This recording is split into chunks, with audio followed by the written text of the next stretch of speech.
再来看台东县立岛的粪扫场，昨下晡火烧哦，拍火拍几暝才拍花，也毋过哦，这早起是个真歹味。台东县的环保局则表示讲哦，是对资源回收场导火，因为风正透，导火的范围哦有0.2公顷，乡公所嘛先用土石给砍掉的，避免火搁再烧起来。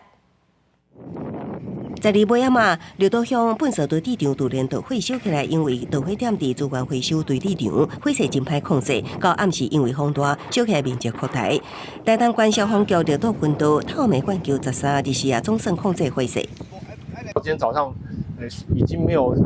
不会有往旁边的毛泥地扩大的一些风险啊，目前局限在回收场内。13日时，绿岛粪扫堆地场清出的乌烟飘散伫绿岛温泉社区，臭味真歹闻，影响民众生活。台东县环保局表示，可能是资源回收部中有卡会烧起来物品，伫处理的时突然导火，拖烧到粪扫场，导火原因要爱调查。是我们的这一个交互的垃圾其中有很多的这个有机质那经过厌氧发酵就会产生这个可燃性的气体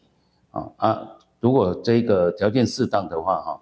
就会引发这一个火灾啦。台东县消防局估算，即摆绿岛粪扫场烧的面积有0.2公顷，也毋过最近几年绿岛的粪扫场差不多逐年拢会发生火警。环保局强调，台东县离岛粪扫成分目前拢恢复正常。即摆的火警毋是粪扫，而是资源回收物，呼吁民众爱确实做资源回收分类，将会当烧的、会甲袂当烧的物品分别回收，避免佫发生火警。记者综合报道。